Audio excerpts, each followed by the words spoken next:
একটা মদখোর লোক যখন মদ খায় তখন ঈমানের হালাতে মদ খায় না।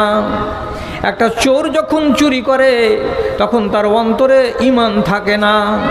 তার মানে কি, ঈমান না থাকা অবস্থাতে লোকটা মদ খায়, ঈমান না থাকা অবস্থাতে লোকটা চুরি করে, ঈমান না থাকা অবস্থাতে লোকটা ব্যভিচার করে। এবং অন্য হাদিসের ভেতরে আলোচনা এসেছে, ইজা জানাল আব্দ, যখন কোনো একজন নওজওয়ান জেনাতে মুবতালা হয়, কোনো একটা অচেনা নারীর সঙ্গে হারাম উপায়ে আমের বাগানে রাতের বেলায় মিলিত হয়, খারাজা মিনহুল ঈমান, তার অন্তর থেকে ঈমানটা বেরিয়ে যায় আর আসমানের দিকে উপরে উঠে যায়। ওয়ায়াতাহাল্লাকু কাসহাবে, মেঘের মতো করে তার চোখের সামনে উড়ে উড়ে বেড়ায়। এটা কি? তো তার ঈমান। এখন ফাঁকা, যতক্ষণ ব্যভিচার করছে ততক্ষণ ঈমান ফাঁকা। ব্যভিচার যেমনি শেষ হয়ে গেল, ঈমান আবার অন্তরে চলে আসবে, কিন্তু আগে যতটুকু ঈমান ছিল অতটুকু আর আসবে না, ড্যামেজ হয়ে যাবে, দুর্বল হয়ে যাবে।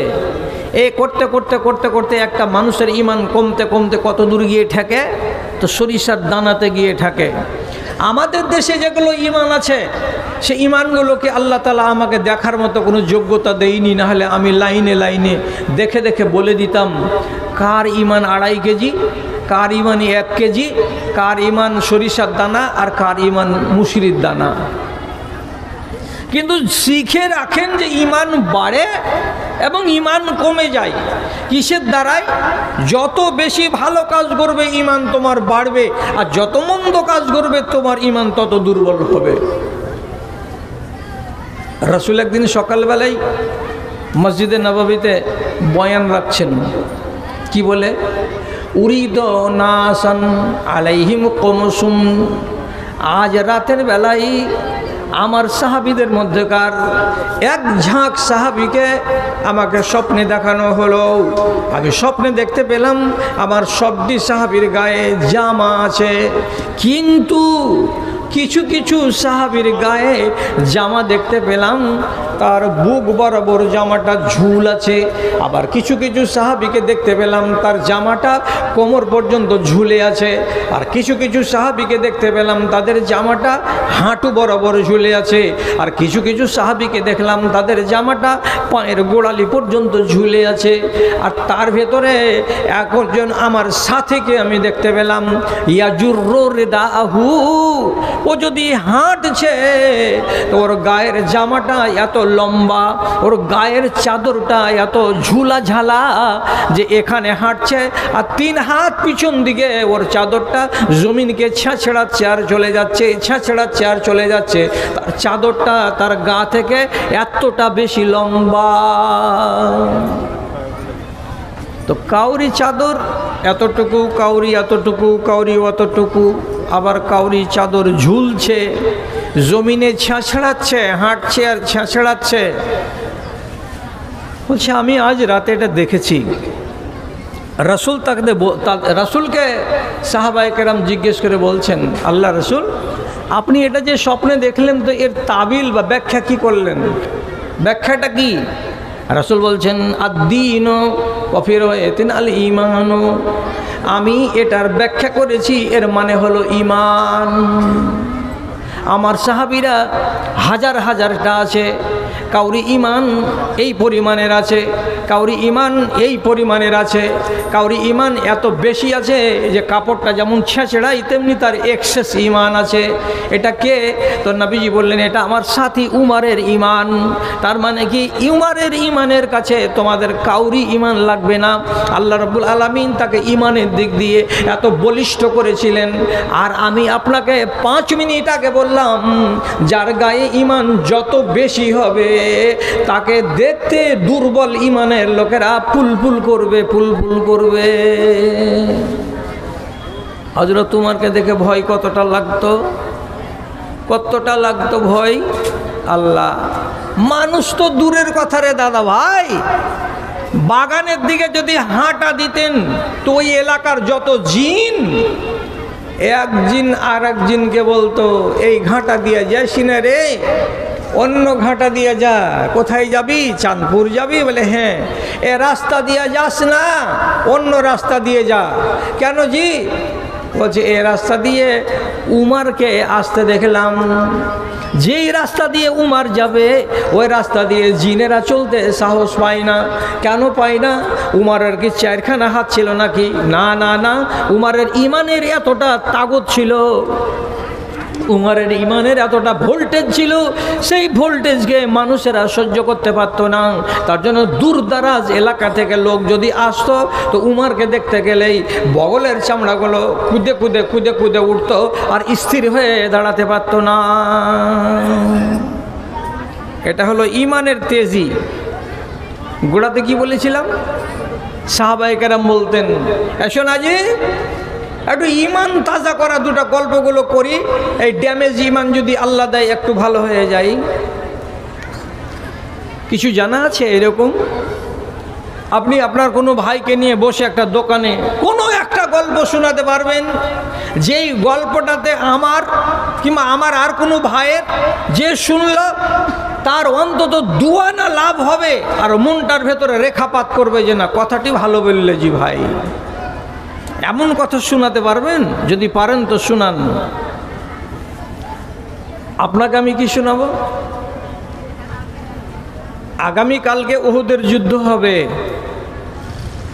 আর আজকে শুক্রবারের দিন বেলা 12টা-1টার সময় দুই বন্ধু একটা খেজুরের বাগানে বসে আছে।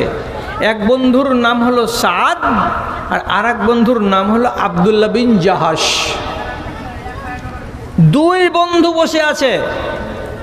এইবার এক বন্ধু আর এক বন্ধুকে বলছে, ভাই কালকে তো যুদ্ধ, তুমিও যাবে আমিও যাব, তো যুদ্ধের ময়দানে হাজিরা দিতে আল্লাহ পাকের নবী আদেশ করেছেন, আল্লাহর কোরআনে আছে, অতএব ময়দানে তো যাব। তো ময়দান সম্বন্ধে কিছু ভেবে টেবে রেখেছ? কালকের সম্বন্ধে কিছু ভাবনা আছে? আপনাকে উদাহরণ দিছি মাত্র, একদম সহি কথা বলে। কথাগুলো শুনতে গেলে যদি মানুষের অন্তরে রেখাপাত করে তো তাহলে এটাই তো ঈমান বৃদ্ধির একটা কারণ। তখন সাদ বলছে, আমার মনের ভেতরে একটা কথা আছে বন্ধু, আমি বলে শোনাচ্ছি। কি বলবা তুমি? তখন বলছে, আল্লাহুম্মা সাল্লিতনি আলা রাজুলিন শাদীদিন। হে আল্লাহ, আগামীকালকে যখন আমি যুদ্ধের ময়দানে দাঁড়াবো তখন আমার সামনে একটা খুব উঁচা, একটা খুব তাজা, একটা বলিষ্ঠ মানুষকে আমার সামনে এনে দিও। সেটা হলো আল্লাহর দুশমন। আমি ওই দুশমনটার সামনে ওকাতেলহু, ওকে আমি আল্লাহকে রাজি করার উদ্দেশ্যে মারার চেষ্টা করব, তার উপরে কঠিনভাবে হামলা করে দেব। লোকটা আমার তরবারির আঘাতে মরে যাবে, আর যখনই মরে পড়ে যাবে তার গায়ের জামা কাপড়গুলোকে আমি নিয়ে নেব, তরবারিটাকে নিয়ে নেব, তার ব্যাগ ট্যাগ যা আছে সব কিছু আমি নিয়ে নেব, আর নিয়ে আল্লাহ পাকের নবীর কাছে জমা দিয়ে দেব। দেওয়ার পরে বলবো, হে আল্লাহ পাকের রাসূল, আমি একজন বাহাদুর মানুষকে সামনে পেয়েছিলাম আর তাকে আমি আছাড় মেরে ফেলে দিয়েছি, আর দেওয়ার পরে তাকে আমি জবে করে দিয়েছি। এই দেখেন তার তরবারি, এই দেখেন তার সামান, এই দেখেন তার কাপড়। আমার মন বলছে কালকে একটা মজবুত কোনো গায়ের মুসলিমের সাথে, মিলিটারির সাথে আমার মুলাকাত হয়ে যায়, আর বুকাবুকি করে লড়াই করে শেষ পর্যন্ত ওকে আমি পরাস্ত করে দিতে পারি। আমার মন চাইছে এটা। শুনছিলেন বন্ধু আব্দুল্লাহ বিন জাহাশ, তিনি তখন বলছেন, আল্লাহ যেন তোমার বাসনাকে কবুল করে নেয়, আল্লাহ যেন তোমার মনের আকাঙ্ক্ষাটাকে পূরণ করে দেয়, আগামীকাল তোমার আশা যেন ফিল আপ হয়ে যায়। হয়ে গেল। এইবার আব্দুল্লাহ বিন জাহাশ বলছে, ভাই আমার একটা কথা আছে, আমি কালকে যুদ্ধ সম্বন্ধে ভেবে রেখেছি। এই বন্ধু বলছে, বলো তুমি কি ভেবে রেখেছ?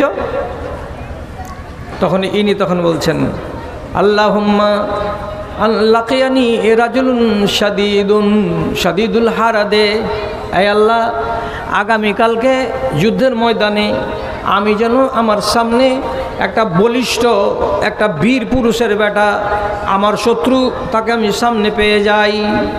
এবার ওই বীর পুরুষ বেটা ছেলে মুশরিকের বাচ্চা, আমি ওর সঙ্গে সরাসরি সংঘাতে জড়িয়ে যাব। ওকাতেলহু, আমি ওকে পাছাড় দিয়ে ফেলে দেওয়ার চেষ্টা করব, আমি ওর গায়ে তরবারি চালিয়ে দেওয়ার চেষ্টা করব, কিন্তু আমি ওকে মারতে পারবো না। হুয়া ইয়াকতুলনি, সেই লোকটা আমাকে কতল করে দেবে, আমি আমার দুশমনের তরবারিতে কতল হয়ে যাব যুদ্ধের ময়দানে। ফাইয়াজ দাও আনফি ওয়া উজনি, আমাকে মার্ডার করে দেওয়ার পর যুদ্ধের ময়দানে আমার লাশটা যখন পড়ে যাবে, ওরা যেহেতু গায়ের মুসলিম, ওদের কাছে আদব কায়দা নাই, মরা লাশের কান দুটোকে কেটে নেবে, আর মরা লাশের নাককে কেটে নেবে, চোখগুলোকে তুলে নেবে, আর নেওয়ার পরে সেইগুলোকে কোনো একটা জায়গায় নিক্ষেপ করে দেবে, ফেলে দেবে। চোখকে তুলে নেওয়া মরা মানুষের, কানকে কেটে নেওয়া মরা মানুষের, অঙ্গকে হানি করা মরা মানুষের আল্লাহ পাকের নবী কঠিন ভাষায় নিষেধ করেছেন। দুশ্মন হতে গেলে মেরে দিয়েছো ভালো কথা, কিন্তু অঙ্গ হানি করবে না, ঠোঁট কাটবে না, নাক কাটবে না, কান কাটবে না, আর যেমনকার মানুষ তেমনি তাকে রেখে দেবে। কিন্তু আল্লাহর দুশ্মন আমার নাক আর আমার কান এগুলোকে সব কেটে ফেলে দেবে, আমাকে চেনা যাবে না। আমি কিয়ামতের দিন আল্লাহ রাব্বুল আলামিনের সামনে যখন হাজির হব, তখন আমার কান থাকবে না, আমার নাক থাকবে না, আমার চোখ থাকবে না। তখন আমার মালিক আল্লাহ আমাকে জিজ্ঞেস করে বলবেন, ফিমা জোদেয়া আনফোকা, তোমার নাক কিসের জন্য কাটা গেছে বান্দা বলো, তোমার চোখ কিসের জন্য কানা করে দেওয়া আছে বান্দা বলো, তোমার কানগুলোকে কিসের জন্য কেটে ফেলা হয়েছে বান্দা বলো। তখন আমি আমার রবকে আল্লাহকে কিয়ামতের দিন বলবো, মালিক আল্লাহ, তোমার কারণে, তোমার দ্বীনের কারণে, তোমার ইসলামের কারণে আমি ময়দানে গেছিলাম উহুদের প্রান্তে, দুশমনেরা আমাকে ধরে আমাকে মেরেছিল এবং আমার কান কেটে নিয়েছিল, নাক কেটে নিয়েছিল। এ কথাটা আমি আমার আল্লাহকে জবাব দেব, আমার আল্লাহ খুশি হয়ে যাবেন এবং এর বিনিময়ে যেটা আমার পাওয়ার আমি কিয়ামতের দিন পেয়ে যাব। এই দোয়াটা তিনি, এই আকাঙ্ক্ষাটা তিনি ব্যক্ত করলেন। হযরত সাদ বলছেন, আল্লাহ তোমার আশাকে যেন পূরণ করে দেয়। তারপরে দিন যুদ্ধ চলল, যুদ্ধ চলার পরে যুদ্ধ শেষ হলো, বিকেলবেলায় পড়ন্ত বেলা, তখন সাদ বলছেন, আমি এক পা দুপা করে উহুদ পাহাড়ের পাদদেশে বেড়াতে গেলাম, দেখি কে মারা গেছে আর কে মারা যায়নি। দেখতে পাচ্ছি আমার বন্ধু আব্দুল্লাহ বিন জাহাশ একটা বাবরের গাছের তলায় পড়ে আছে, তার নাক কাটা, তার কান কাটা, এবং তার চোখ দুটোকে, তার কানকে আর তার নাককে সুতা দিয়ে সেলাই করে ওর লাশের উপরে এই গাছের ডালে ঝুলিয়ে রাখা আছে, কানগুলোকে ফেলে দেয়নি, এটা বেইজ্জতি করেছে। আমি যখন সন্ধ্যাবেলায় দেখতে পেলাম আমার বন্ধুর এই লাশ, তখন আমি মনে মনে বললাম, বন্ধুরে, তোমার দোয়া করাটা ঠিক ছিল আর আমার দোয়া করাটা ভুল ছিল। আমি জীবন চেয়ে নিয়েছি বলে আমি বেঁচে গেছি, আর তুমি জীবন চাওনি, শাহাদাত চেয়েছিলে, এই জন্য আল্লাহ রাব্বুল আলামিন তোমাকে শহীদ করে দিয়েছেন। তোমার নাক কাটা, তোমার কান কাটা, কিয়ামতের দিন তোমার এই নাক এবং তোমার কান কাটার কারণেই আল্লাহর জান্নাতে তুমি সরাসরি চলে যাবে। তোমার দোয়াটাই হলো ভালো, আর আমার দোয়াটা তোমার থেকে অনেক দরের কম। কি এদের পার্ট ছিল ভিতরে। যুদ্ধের ময়দানে যাবে তো তার আগে নিজেদের ভিতরের ইমানের পরীক্ষা করছে, আর নিজেদের ইমান সম্বন্ধে একটু হাতেড়ে হাতেড়ে দেখছে যে কালকে আমাদের কি হবে। দাদা, সেই ইমান কি আজ আমাদের কাছে আছে? এমন একটা গল্প শুনুন, এমন একটা গল্প আমাকে শুনান, যে কথাটা শুনতে গেলে আমার মনে আহ করে উঠে, আমার মনটার ভেতরে যেন ইস করে উঠে, জাল্লা রে কি শুনলাম। আপনাদের দেশে আপনারা কি কোনো নিশ্চয় দেখেছেন ছোটোখাটো নদীর মুখে যে কপাট লাগানো থাকে, তো ওইগুলোকে বলা হয় স্লুইস গেট, ওগুলোকে বলা হয় স্লুইস গেট। বন্যার টাইমে ওকে ঘুরিয়ে ঘুরিয়ে নিচে বসিয়ে দিতে গেলে পানি বন্ধ হয়ে যাবে, দরকার পড়ে যেতে গেলে যদি ঘুরিয়ে ঘুরিয়ে কপারটাকে ছেড়ে দেওয়া যায় তো তল দিয়ে পানি বইবে। এগুলো তো দেখা জিনিস। ফারাক্কার ব্যারেজটা তো ওই রকম করেই করা আছে। তো শিক্ষা দেওয়ার জন্য আপনাকে বলছি, কি কথাটা বলছি, দুই রকমের পাপীকে আল্লাহ রাব্বুল আলামিন একবার দুনিয়াতে সাজা দেবেন আর একবার আখেরাতে সাজা দেবেন। দুই রকমের পাপীকে, এক ওই পাপী যে তার নিজের রক্তের সম্পর্কের সাথে সম্পর্ক ছিন্ন করে নেয়। এটাকে আমার দাদা আমি চিনি না, জানি না, দাদা বলে মানি না। এটাকে এটা আমার ছোট ভাই, হ্যাঁ আমি ছোট ভাই কিছু জানি না, আমি বুঝি না। আমি মাকে মা বলে চেনে না, বাপকে বাপ বলে চেনে না।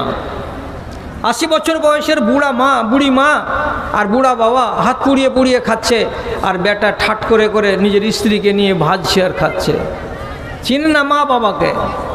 তাহলে এই রকমের অপরাধীগুলোকে আল্লাহ তাআলা বলছেন এক। আর দুই নম্বর ওই অপরাধী যেই মানুষটা দুনিয়াতে বেশ্যাগিরি করে, শুধু নারীকে বেশ্যা বলে তা নয়, যে ছেলেটা এই কাজের সঙ্গে জড়িয়ে থাকে, তো এটার ওর জন্য ব্যবহৃত শব্দ মেয়েদেরকে বলা হয় আরবিতে জানি।